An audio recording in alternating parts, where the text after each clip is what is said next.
I'm thinking a good topic for today based on, well, I have a tag on my shirt in a very awkward place, and the way I've already described it on my Facebook is that to any person without autism, it's just a tag in a very unsettling place. To me, it is a metal dog comb poking and jabbing into my skin in a very sensitive place. So, autism and sensory issues would be a good thing to describe. I don't know if you can hear it. I have a analog watch and with hands. And the only reason I got it is because I'm supposed to still be learning how to tell time. I'm getting a little better. Took years and years and years and years, but I'm getting a little better. However, I cannot stand the ticking. It would be like that with a wall clock that has those hands on it. The ticking would drive me crazy. Oh, let me give an example, too. When I was in college at Troy, they put this signboard, this electronic signboard up on the Student Union building.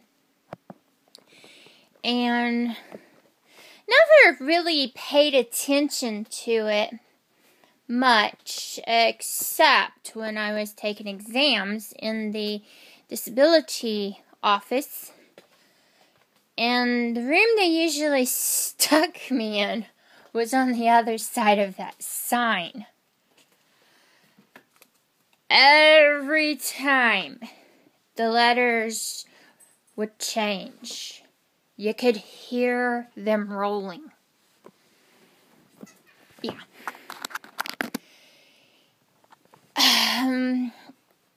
I was supposed to be getting distraction-free, distraction-reduced testing environments, and let's just say it was a good thing I had extended time on my test as well, because with the distraction of that signboard, it did take a while to complete exams without going completely bonkers. Ticking clock is my worst nightmare. As soon as it gets into my head, it's like, oh my goodness, would somebody please do something about that clock? Please, somebody just... And then I get frustrated and So, autism and sensory issues often go hand in hand. The sensory issues can be so bad that a person can't work, or they completely lose all sense of control, and they go into a meltdown. And I won't use this video to talk about meltdowns or shutdowns. I'll probably cover that in the next video. But sometimes it's a matter of, if the autistic person is higher function and wants to work, sometimes the object of it is to find out what their triggers are and reduce the amount of triggers that are there, and also to allow them to have an environment that they can work in which they can control some of those issues. In my home environment, I have control over my environment and what happens in my environment.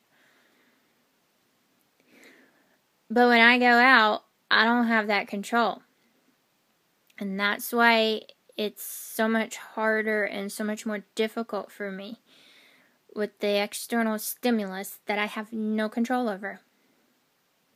So I just thought I'd talk a little bit about that. And That's it.